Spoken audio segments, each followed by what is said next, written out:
Good Shabbos. This week's portion is Parshas Vayeshev. It's also a day before Hanukkah. And when we think of Hanukkah, of course, we think of two things: the military victory, which is emphasized in the Al Anisim prayer in the Shemona Esrei, and the miracle of the oil lasting for 8 days. But there's something also essential about Hanukkah and the conflict between Judaism and Greek philosophy and Greek culture that I think must be understood. And we're told that there was three things that the Greeks tried to abolish. They generally try to abolish a lot of Jewish ritual, and they defiled the temple. They made people eat pigs and sacrifice pigs. But there's one account which says that there was three particular mitzvahs, commandments, which they try to abolish. One is Shabbos, one is Chodesh, Rosh Chodesh, establishing the new moon, and one is Milah, circumcision. And you have to ask yourself why these three things. Shabbos and Bris is pretty obvious, but what's about Rosh Chodesh? Why is that so important? And one way of understanding this is to understand something else about Hanukkah, that it's 8 days. And 8, according to many commentaries, has the symbolism of Lama'ala min hatava, beyond nature, whereas 6 represents the physical world, 7 represents the natural world, and natural world with God, that God is behind nature, and 8 represents the idea of Lama'ala min hatava, beyond nature, the idea that God could intervene and to change nature on our behalf with miracles. But there's also something more than that, and we'd like to explain. So let's start with Shabbos. Shabbos is important besides, of course, that it's almost essential to Judaism, to Jewish culture. It also represents something very simple. God created the world in 6 days, and what did he do on the 7th day? The Torah says he rested. So really, there's only 6 days of creation, and the 8th day and the 7th day should be the same. Why recognize the 7th day more than the 8th day, or just the idea of rest? So that might not be the strongest question, but one way of understanding it is that the Torah is telling us that even though God created the world in 6 days, on the 7th day God is still present.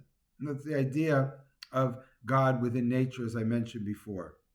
That God is still there, sort of the power behind the forces of nature, and that God is there with hashgacha, which means he's overlooking that which he created, and he's still an essential player in the ongoing creation of the world, or ongoing existence of the world. That's Shabbos.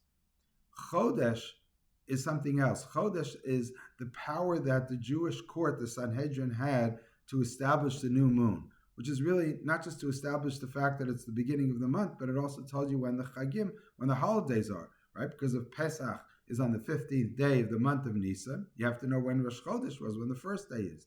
So really, the power that's given to the Sanhedrin is to establish the spiritual life of the Jews and the ritual life of the Jews. So the Torah is telling us that although God is the force behind the Torah, the laws, the rituals, and everything that exists on earth, he gives us the power to control a sense of the spirituality, of Kedusha, of holiness, of what is considered Chol, weekday, and what is considered a Yom Tov, a holiday, and Kodesh, and holy. And therefore it's telling us that we have the power, we have within ourselves the ability to establish what is considered spiritual and what's not, what ritual we should be performing and what not.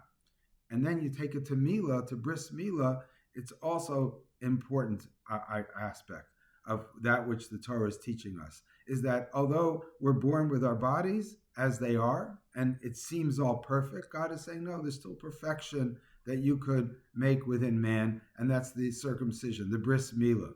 And by doing that, we're showing that we have the ability to change our physical world also, and therefore we're in control of it, we're responsible, we have free choice. So it's really saying that human beings and the Jewish people have the ability to be the author of their own future, both spiritually and physically.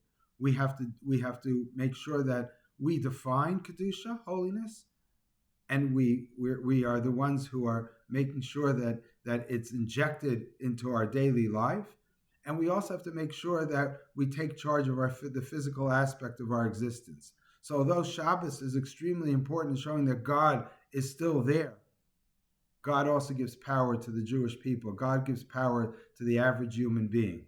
And that's what's important in the difference between what the Greeks held and what Judaism held. The Greeks are saying there's a prime mover. Aristotle says there's a prime mover. God is sort of the movement behind the world, but he's absent from everyday life.